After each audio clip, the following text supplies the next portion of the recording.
STA TV Media Syiar Islam. Bismillahirrahmanirrahim. Assalamualaikum warahmatullahi wabarakatuh. Waalaikumsalam warahmatullahi. Alhamdulillah wassalatu wassalamu ala Rasulillah wa ala alihi wa sahbihi wa sallama tasliman katsira. Amma ba'd. Fa ahlan wa sahlan wa marhaban bikum ikhwani al-kiram wa akhwati al-karimat, segenap jamaah ibu bapak, saudara dan saudari yang saya cintai dan muliakan, rahimani Allah wa iyyakum wa baraka fikum. Alhamdulillah, puji dan syukur selalu kita panjatkan kehadirat Allah Jalla wa Ala yang telah berfirman, wa in ta'uddu ni'matallahi la tuhsuha innal insana lazalumun kafar. Dan kalaulah kalian menghitung-hitung akan nikmat Allah atas kalian, la tuhsuha, niscaya kalian tidak akan mampu menghitungnya. Innal insana lazalumun kafar, sesungguhnya manusia itu pelaku kezaliman dan kekufuran. Juga salawat dan salam tak lupa pula kita sanjung sajikan kepada Nabi besar kita, keluarga dan segenap sahabat-sahabat beliau serta yang mengikuti mereka dengan kebaikan hingga hari kiamat, yang telah bersabda, may yuridillahu bihi khairan yufaqihu fid din. Barang siapa yang Allah inginkan kebaikan baginya, maka Allah akan fahamkan ia tentang agamanya. Akhil karim wa ukhtiyal karimah, rahimani Allah wa iyyaka wa baraka fik. Insyaallah taala kita lanjutkan kembali pada pagi hari yang berbahagia ini pelajaran tauhid kita dari kitab Matan Kitab Tauhid, setelah sebelumnya kita menyelesaikan bab yang menjelaskan kepada kita bahwa kedudukan atau dekatnya nasab seseorang dengan Nabi SAW tidak akan memberikan manfaat kepadanya sedikit pun di dunia dan di akhirat apabila dia tidak beriman, tidak beramal saleh, tidak mentauhidkan Allah Jalla wa'ala, meninggalkan kesyirikan, mengikuti sunnah beliau, dan meninggalkan bid'ah di dalam beribadah. Juga pada pertemuan yang lalu telah kita ketahui bahwa hidayah taufik itu murni milik Allah Jalla wa'ala. Buktinya sebagian mereka yang tadinya memusuhi Islam dan melukai Nabi SAW di perang Uhud dan yang lainnya, justru mendapatkan hidayah dari Allah Jalla wa'ala, padahal Nabi SAW sempat mendoakan mereka. Dan beberapa hal yang berkaitan dengan itu. Baik, berikut ini kita akan membaca bab yang setelahnya.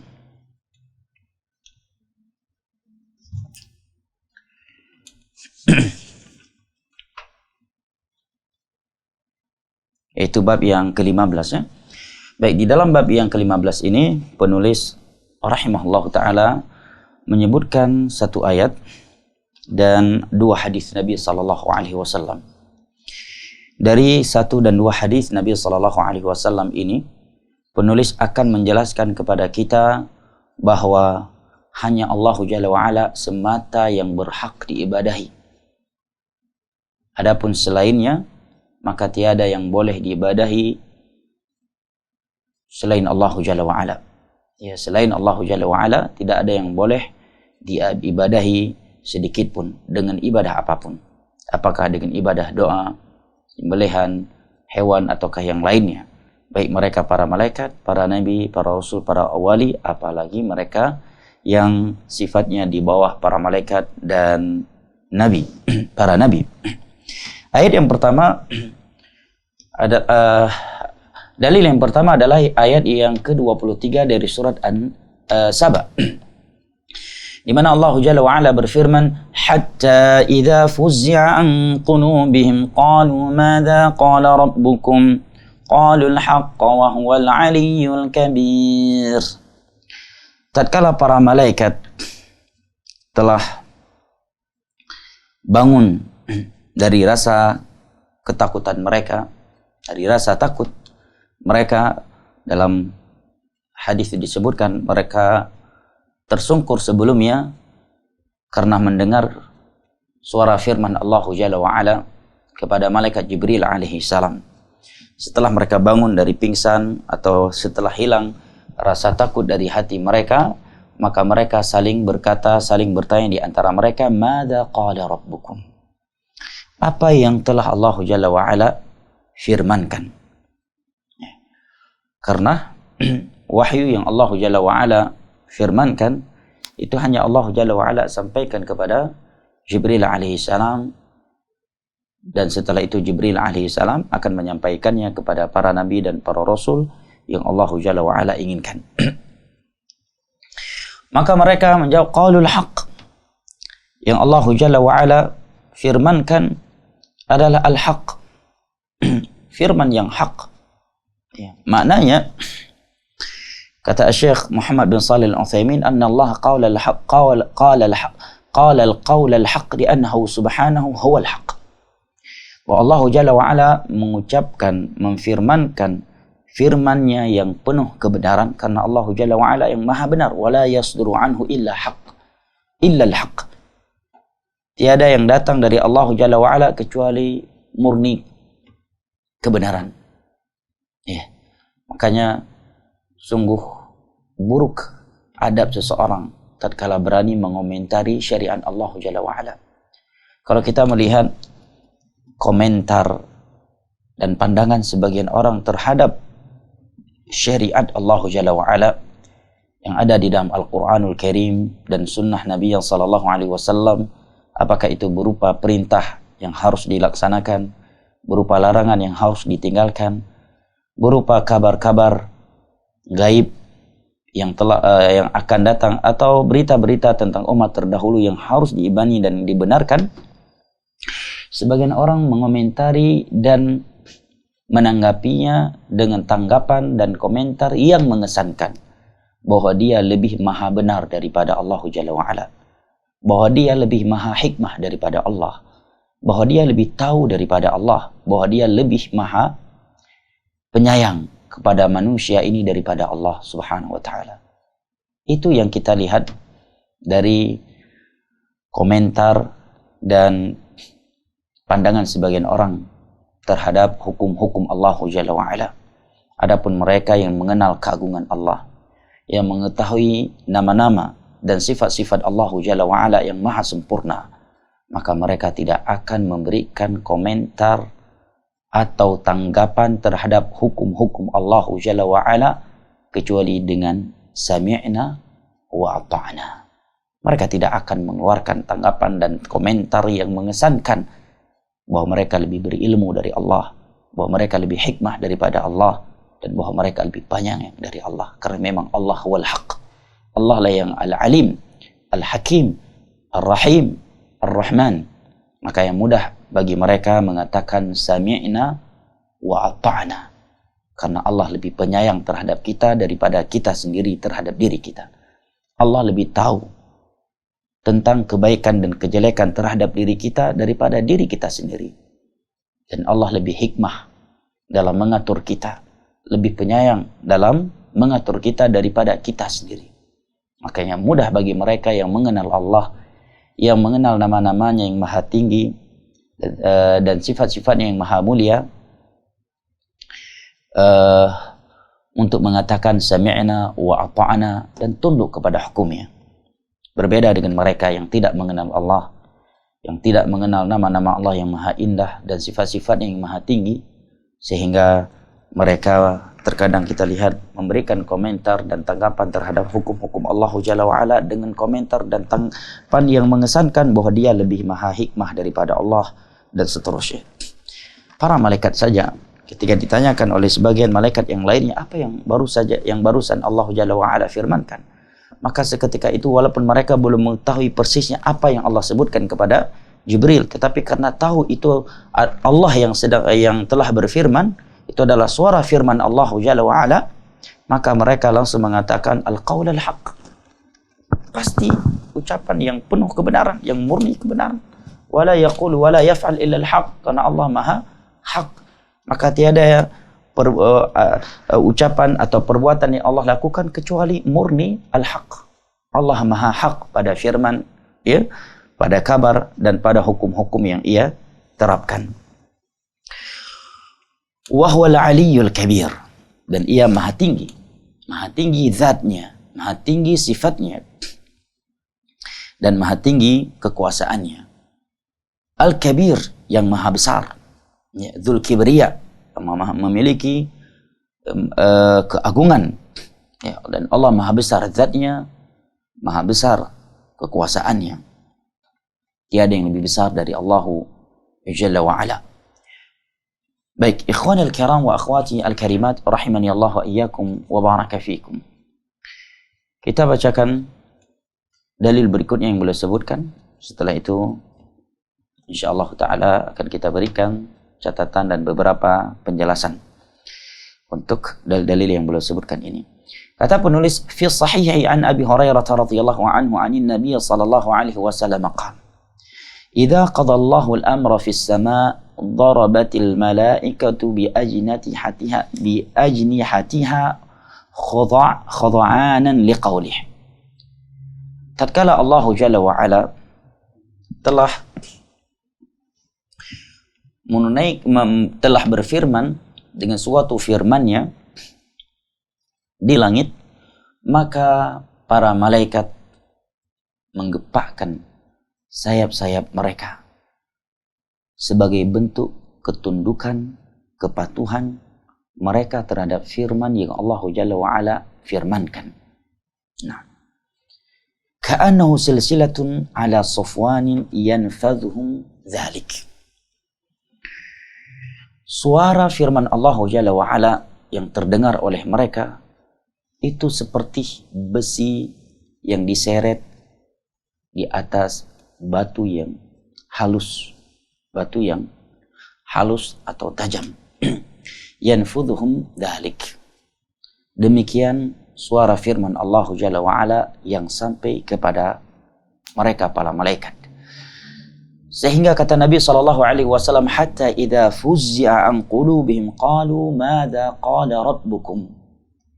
Ketika mereka sudah sadar atau bangun dari pingsan mereka atau telah hilang rasa takut dari hati mereka, mereka saling bertanya sesama mereka, apa yang Allah Jalla wa Ala firmankan barusan?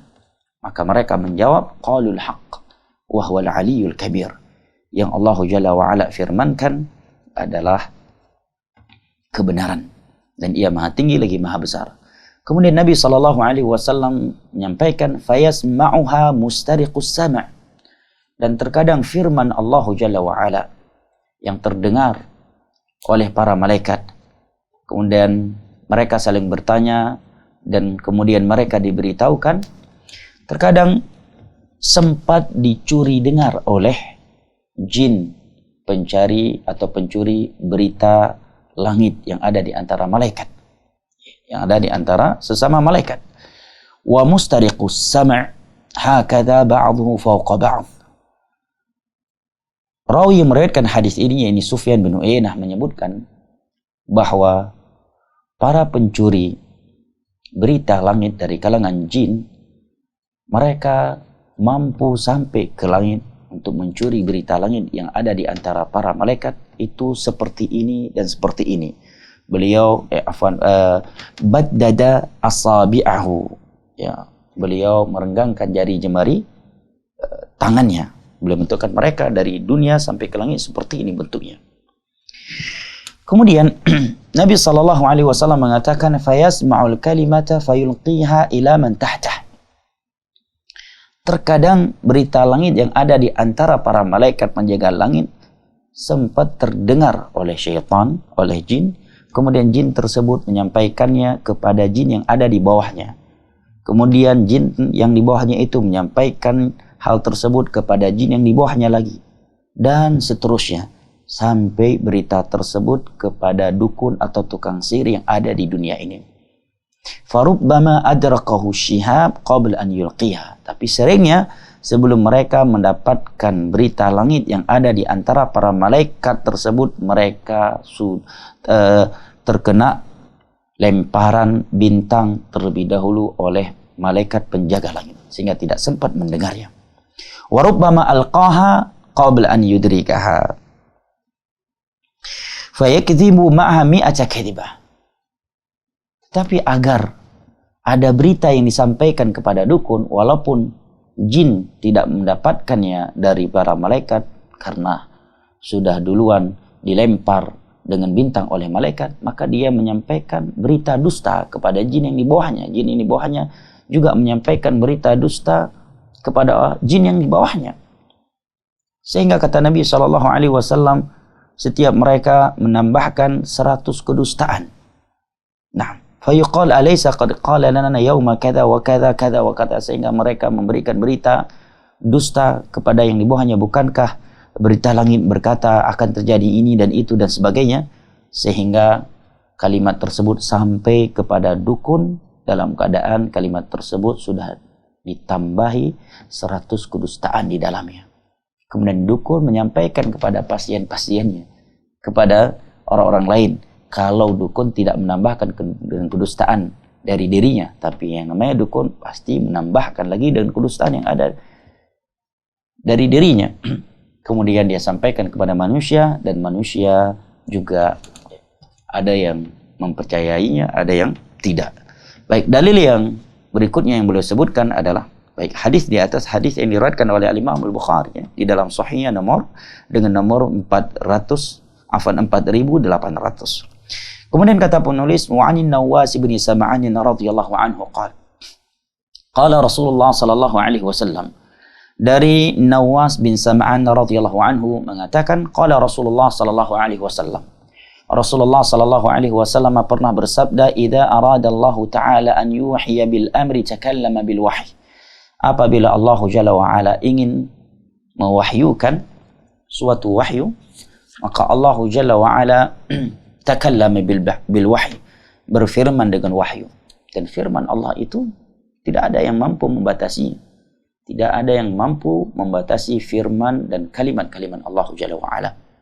Allah berbicara dengan apa yang dia kehendaki, kapan dia kehendaki, dan di mana saja ia kehendaki. Allah Jalla wa'ala berfirman, قل لو كان البحر مدادا لكلماته لنفد البحر قبل أن تنفد كلمات ربي ولو جئنا بمثله مددا. Nabi kita diperintahkan untuk menyampaikan, seandainya air laut dijadikan sebagai tinta menuliskan firman-firman Rabbku, maka sungguh air laut itu akan kering. Akan kering sebelum menulis semua firman Rabbku. Karena firman Allah tidak ada yang mampu membatasinya. Adapun Al-Quran, maka itu bukan keseluruhan firman Allah, tetapi Al-Quran sebagian dari firman Allah. Allah berkehendak berfirman dengan Al-Quran, maka Allah berfirman dengan Al-Quran. Ketika Allah berkehendak berfirman dengan Taurat, maka Allah berfirman dengan Taurat. Tentunya Taurat yang belum diubah-ubah oleh kaum Yahud. Ketika Allah Jalla wa'ala berkehendak berfirman dengan Injil, maka Allah berfirman dengan Injil. Ketika Allah berkehendak berfirman dengan Zabur, dengan Suhuf, ataukah yang lainnya, maka Allah berfirman dengan itu. Ketika Allah Jalla wa'ala berfirman dan menyampaikan wahyunya kepada Jibril alaihissalam agar Jibril membawa turun firmannya tersebut kepada para nabi dan para rasul yang Allah Jalla wa'ala inginkan, suaranya terdengar oleh para malaikat. Akhadatis samawatu minhu rajfah aw ri'datun syadidah khaufan minallahi subhanahu wa ta'ala. Allahu Akbar. Maka langit-langit, dan kita ketahui bahwa langit ada 7 lapis langit. Nabi tidak menyebutkan sekedar langit, tetapi Nabi mengatakan as-samawat. Nabi tidak mengatakan as-sama, tetapi Nabi mengatakan as-samawat, menunjukkan semua langit. Maka langit-langit yang ada bergetar dengan getaran yang syadidah, yang sangat keras. Kenapa? Khaufan minallah, karena takut kepada Allah. Subhanallah. Langit juga memiliki rasa takut kepada Allah. Langit juga memiliki pengagungan kepada Allah Jalla wa'ala. Lalu kenapa kita yang tidak lebih besar daripada langit, tidak lebih kuat daripada langit, tidak bisa tunduk kepada Allah, tidak takut kepadanya? Sebagian kita melakukan dosa yang seolah-olah Allah tidak melihatnya, seolah Allah tidak akan mampu menurunkan teguran kepadanya, seolah Allah Jalla wa'ala tidak akan mampu membalasnya. Sebagian orang nggak punya hati nurani lagi, membunuh sesukanya, memfitnah sesukanya, ciptakan kondisi sesukanya, yang tersangka dijadikan korban, yang korban dijadikan tersangka, melakukan pemerkosaan, pencurian, pembunuhan. Bahkan subhanallah, hari-hari ini kita terkagetkan dengan berita 2 wanita dibunuh kemudian dicor di bawah semen. Nah, naudzubillah di bawah lantai, ya, naudzubillah min dzalik. Tidak ada rasa takut ya kepada Allah Jalla wa'ala. Sebagian manusia melakukan dosa atau tingkah lakunya di dunia ini seolah ia telah bebas dari kekuasaan Allah Jalla wa'ala. Seolah ia tidak dilihat lagi oleh Allah, atau Allah tidak mampu melihatnya.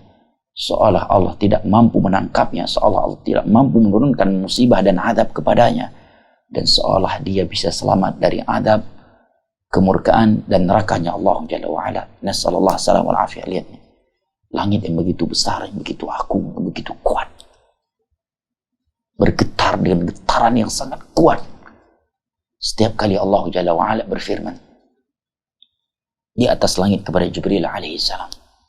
Kenapa? Karena takut kepada Allah Jalla wa'ala. Kemudian Nabi SAW mengatakan, فَإِذَا سَمِعَ ذَلِكَ أَهْلُ السَّمَاوَاتِ صَعِقُوا وَخَرُّوا لِلَّهِ سُجَّدًا. Allahu Akbar. Subhanallah. Masya Allah.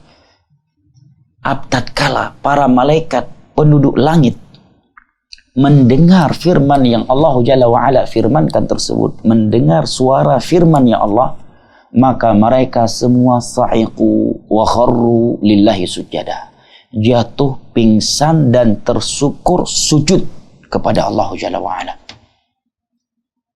Masya Allah. Allahu Akbar. Ya. Para malaikat yang begitu besar, yang begitu kuat, ciptaan yang begitu, makhluk Allah yang sangat besar. Bahkan Jibril disebutkan memiliki 600 sayap. Dan sayap-sayapnya itu telah menutup seluruh ufuk yang ada di dunia.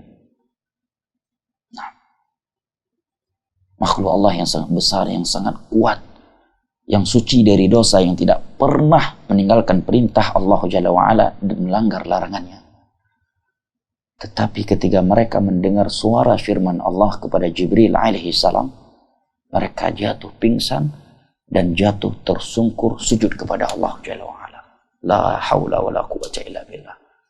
Semoga Allah mengampuni dosa-dosa kita atas kesombongan dan keangkuhan kita.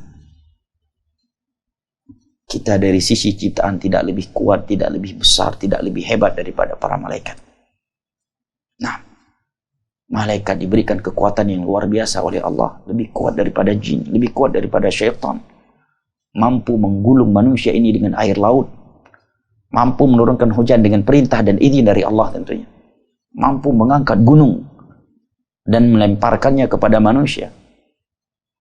Oleh karenanya ketika Nabi SAW dipersekusi oleh penduduk Taif dan melempari beliau dengan batu karena berdakwah di tengah-tengah mereka, maka malaikat penjaga gunung menawarkan bantuan kepada Nabi kita SAW. Kalau Nabi kita mau, maka beliau akan mengangkat gunung yang besar saat itu, yang ada saat itu, kemudian melemparkannya kepada penduduk Taif. Ini diantara dalil menunjukkan bahwa malaikat diberikan kekuatan melebihi kekuatan seluruh makhluk oleh Allah Jalla wa'ala. Tetapi mereka tetap takut kepada Allah, mereka tetap tawadhu kepada Allah, mereka tetap tunduk dan menghinakan diri mereka kepada Allah. Setiap kali mereka mendengar suara firman Allah Jalla wa'ala di atas langit, maka mereka malaikat penduduk langit jatuh pingsan dan tersungkur sujud kepada Allah Jalla wa'ala. Lah kita ini manusia lemah, ya bisa sakit, bisa tidur, bisa ngantuk, bisa lupa, ya kan? Ciptaan yang sangat kecil, bahkan ya bisa masuk angin, ya kan? Bisa kena pilek, bisa kena demam, rematik, asam urat, jantungan dan sebagainya. Tapi kita sombong, nggak punya rasa takut kepada Allah. Kalau bahasa sebagian orang sekarang apa? Tengil. Terlalu tengil hidupnya di dunia ini. Dia sebagian orang melakukan dosa-dosa yang luar biasa, ya. Ada yang rela bunuh orang tuanya, bunuh ayahnya, bunuh anaknya, bunuh suaminya, ya, membunuh saudara kandungnya, ya, merampok, ya, menjebak orang lain, untuk bisa dipasalkan, dikriminalkan, ya, kemudian dipenjara, dalam penjara disiksa, ya, yang korban dibuat menjadi tersangka, yang tersangka dibuat menjadi korban, kemudian diperas. Ya, bahkan sebagian mereka tidak hanya orang kaya dan pengusaha-pengusaha besar yang mereka peras, pengusaha-pengusaha kecil yang baru merintis bisnisnya untuk mencari rezeki yang halal untuk anak istrinya juga diperas. Nah, setelah dicari-cari kesalahannya atau dijebak, subhanallah, gak ada rasa takutnya kepada Allah. Karena malaikat saja makhluk Allah yang begitu besar, yang begitu kuat, yang begitu hebat. Setiap kali mereka mendengar suara firman Allah Jalla wa'ala di atas langit kepada malaikat Jibril, mereka jatuh pingsan dan jatuh tersungkur sujud kepada Allah Jalla wa'ala. Kemudian Nabi SAW mengatakan, fayakunu awwala man yarfa'u ra'sahu Jibril. Malaikat yang pertama kali mengangkat kepalanya setelah itu adalah Jibril alaihissalam. Allahu Akbar. Jibril, malaikat yang paling agung, yang paling mulia, yang paling dekat di sisi Allah dan yang paling dicintai oleh Allah. Malaikat yang muta'in sama amin, yang ditakuti, disegani dan ditaati oleh seluruh malaikat Allah. Amin, diberikan amanah menurunkan wahyu oleh Allah kepada para nabi dan para rasul. Yang memiliki 600 sayap. Dan setiap satu sayapnya telah menutupi seluruh ufuk. Dan Nabi pernah melihatnya dengan bentuk aslinya sebanyak 2 kali. Yang pertama di Gua Hira. Di saat Nabi menerima wahyu perdana. Dan yang kedua adalah Sidratul Muntaha. Di langit ke-7. Tatkala Nabi SAW di Mi'raj. Dimi'rajkan. Tapi Jibril alaihissalam begitu mendengar suara firman Allah, langsung jatuh pingsan, jatuh tersungkur dan sujud, kemudian mengangkat kepalanya. Setelah itu menjadi malaikat yang pertama kali mengangkat kepalanya. Sekali lagi akhil karim wa ukhtil karimah, kita ini sebagai manusia yang lemah, ya, sifat kita jauh dari sifat para malaikat. Kita jauh di bawah malaikat dari berbagai sisi. Kenapa kita nggak bisa takut kepada Allah? Kenapa kita sombong? Kenapa kita turun angkuh? Bahkan gaya hidup sebagian kita seolah-olah dia berani melawan Allah. Seolah-olah dia mampu menggeser surga dan neraka Allah. Gaya hidup sebagian orang seolah-olah malaikat maut akan takut kepadanya. Seolah-olah dia mampu mencegah tsunami, mencegah gempa. Seolah-olah dia mampu mengusir malaikat maut yang akan mencabut nyawanya. Itu saking sombong, angkuh dan tengilnya sebagian manusia di dunia ini. Allahul musta'an. Jibril saja bisa jatuh pingsan, tersungkur sujud kepada Allah ketika mendengar suara firman Allah Jalla wa'ala. Fayukallimuhu Allah min wahyihi bima arad. Maka Allah Jalla wa'ala menyampaikan wahyunya kepada Jibril alaihissalam dengan apa yang Allah inginkan, apakah dengan Al-Quran, dengan Zabur, dengan Taurat, dengan Injil, Suhuf, ataukah yang lainnya.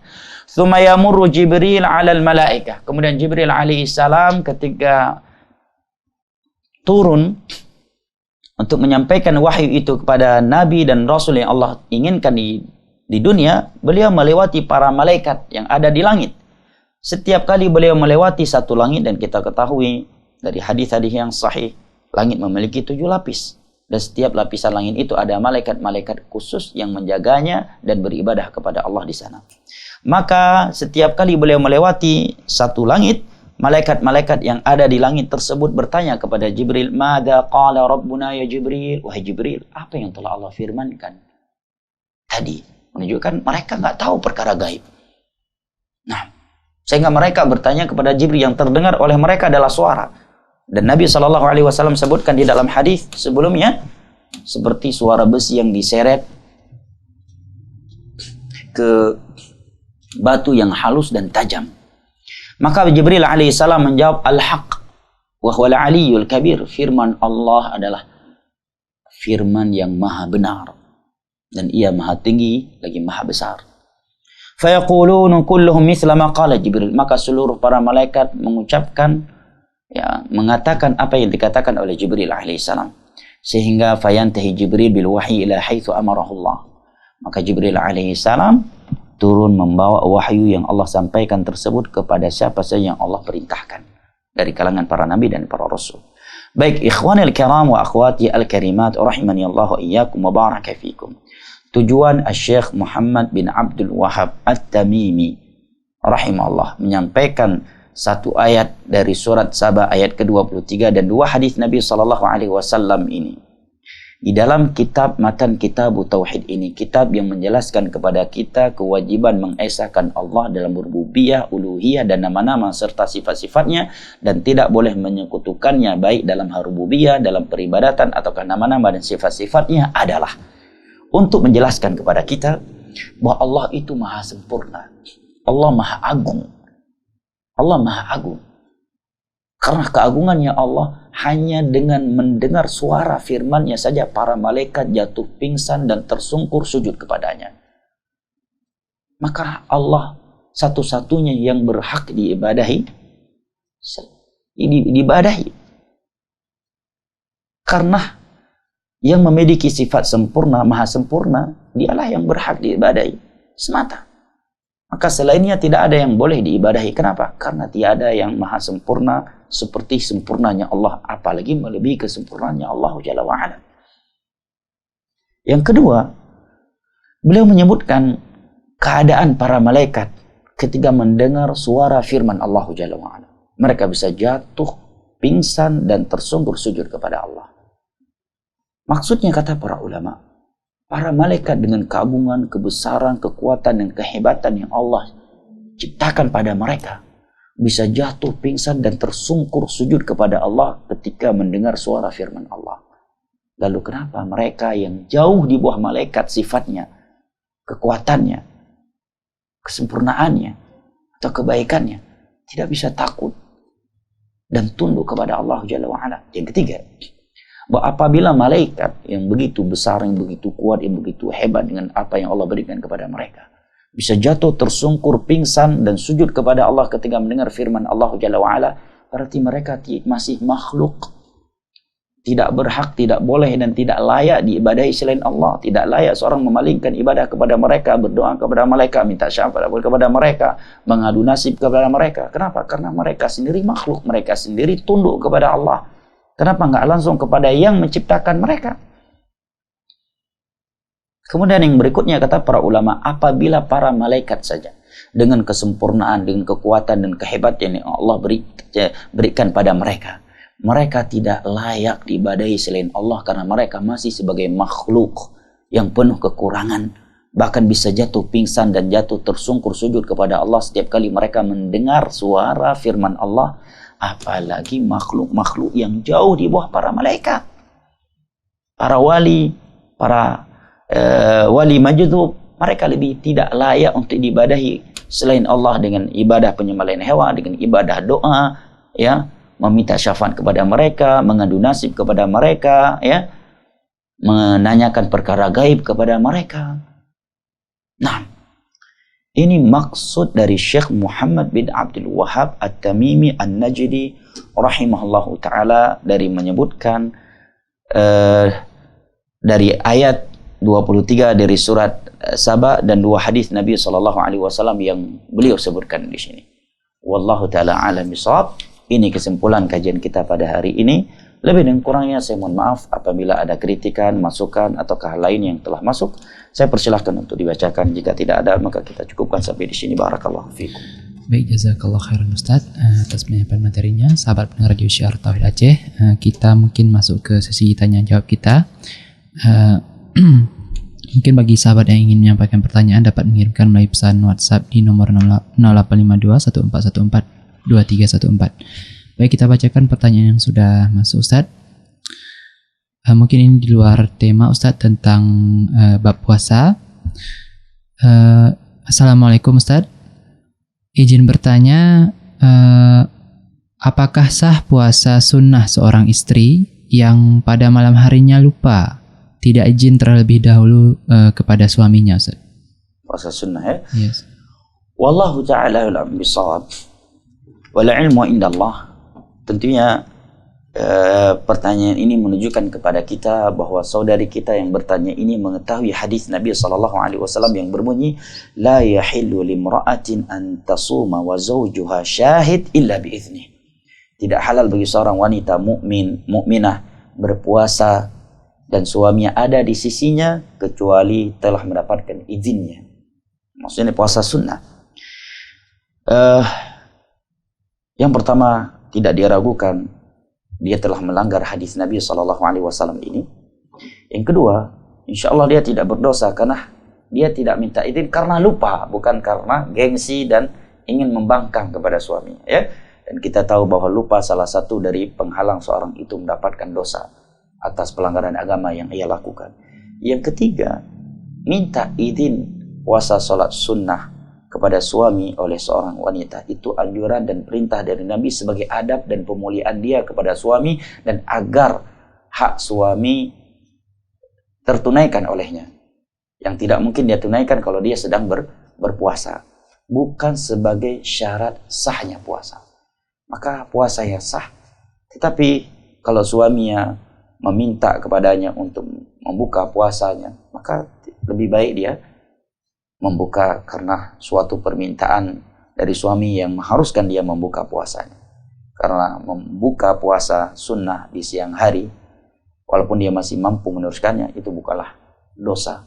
Oleh karenanya Abu Darda radhiyallahu anhu pernah berbuka, membatalkan puasanya demi menjamu tamunya yang mulia, yaitu Salman Al-Farisi radhiyallahu anhu. Wallahu taala alam bis-shawab wal ilmu inallah. Insyaallah. Ada satu lagi dari saudari kita yang tadi, Ustaz, tentang puasa juga. Jika suami sudah mengetahui kebiasaan istri untuk melakukan puasa sunnah Senin Kamis, Ayyamul Bid dan semacamnya tadi, apakah istri tetap harus izin sama suami, Ustaz, setiap kali berpuasa? Baik. Jawabannya tetap dia harus izin karena Nabi katakan kecuali dengan izin darinya. Karena diamnya suami bukan bukti dia jujur. Beda dengan diamnya wanita. Diam yang bermakna setuju itu hanya diamnya wanita, itu pun wanita yang gadis, ya kan? Nabi mengatakan wasukutuha ridhaha atau iznuha wa iznuha aw ridhaha sukutuha. Tanda seorang wanita itu setuju dan ridha adalah dia diam ketika ditanya. Itu pun hanya pada wanita yang gadis. Berbeda dengan wanita janda, harus ya, ada ucapan yang keluar dari mulutnya dia setuju atau tidak ketika dia dilamar atau ditawarkan kepada seorang lelaki untuk ia nikahi. Nah, terkait ini Nabi mengatakan jelas dia halal bagi seorang wanita berpuasa dan suami ada di sisi kecuali mendapatkan izin darinya. Izin suami nggak cukup dengan diam. Terkadang seorang suami karena egois ini tuh dia nggak mau minta, nggak mau berkata, ya. Dan juga terkadang ketika si istri tidak meminta izin, dia nggak tahu sebenarnya di hari itu atau di saat itu suami yang sangat membutuhkan pelayanan batinnya dari istrinya.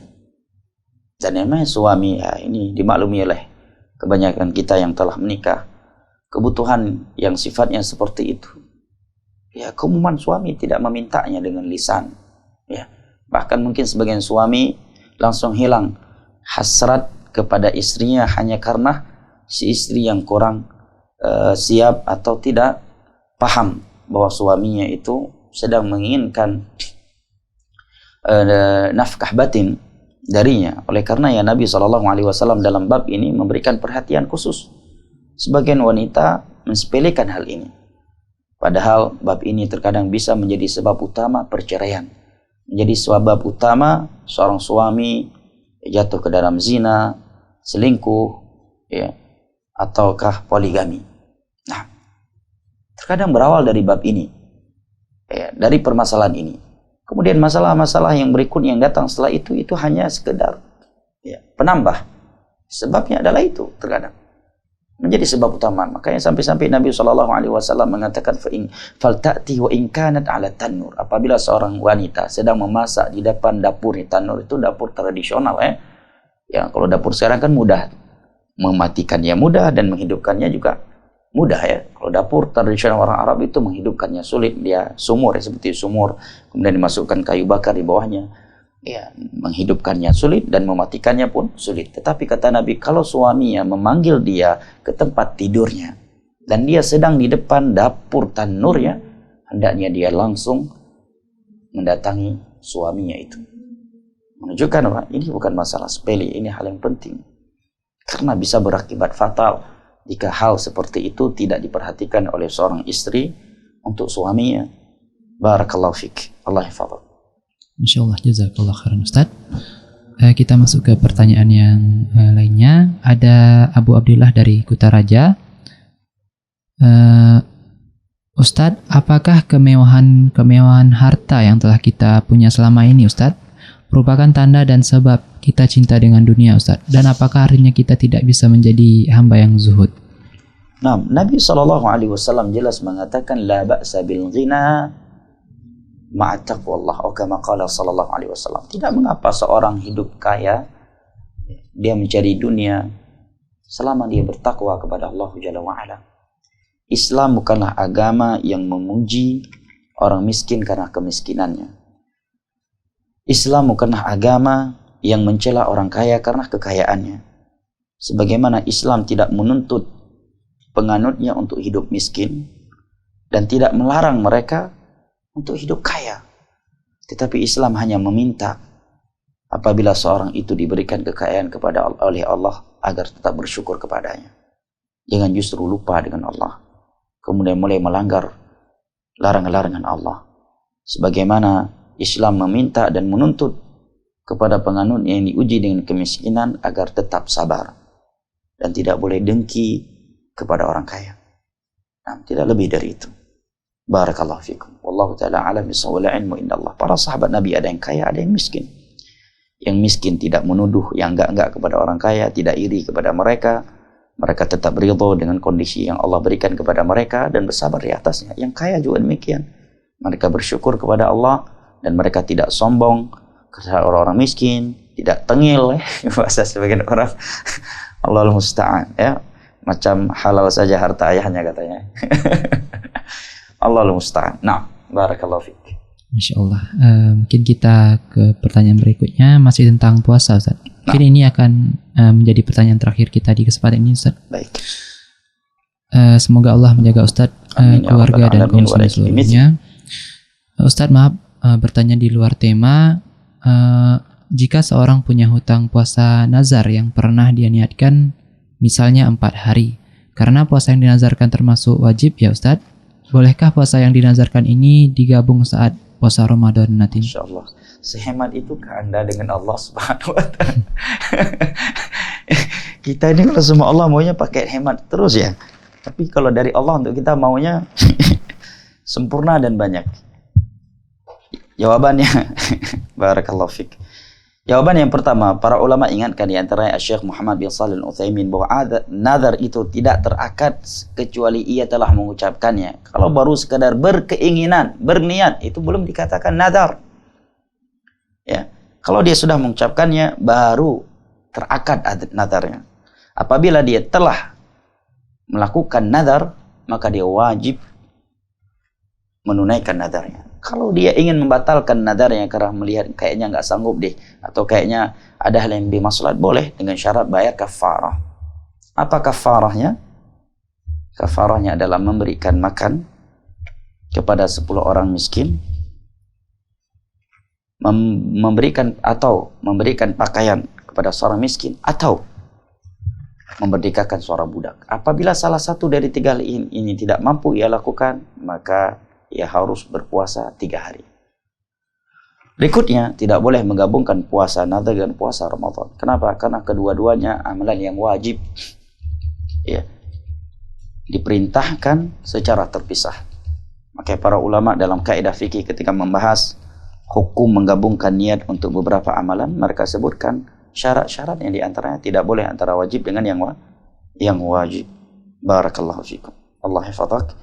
Kiranya ini yang dapat kita sampaikan pada kesempatan kali ini. Mudah-mudahan Allah Jalla wa'ala mengampuni dosa-dosa kita, selalu memberikan penjagaan dan taufiknya kepada kita, sehingga kita mati menghadap kepadanya dalam keadaan ia cinta, ridha, dan mau menerima kita. Karena kita yang mati di atas husnul khatimah, sebagaimana kita memohon perlindungan kepadanya dari fitnah dunia, fitnah syirik, bid'ah, dan maksiat. Dan kita memohon perlindungan kepadanya dari su'ul khatimah. Rabbana la tuzigh qulubana ba'da idh hadaitana wa hab lana min ladunka rahmah innaka antal wahhab. Rabbana atina fid dunya hasanah wa fil akhirati hasanatan wa qina adzaban nar. Wassalamun alal mursalin walhamdulillahi rabbil alamin. Subhanakallahumma wa bihamdik asyhadu an la ilaha illa anta astaghfiruka wa atubu ilaik. Wassalamualaikum warahmatullahi wabarakatuh.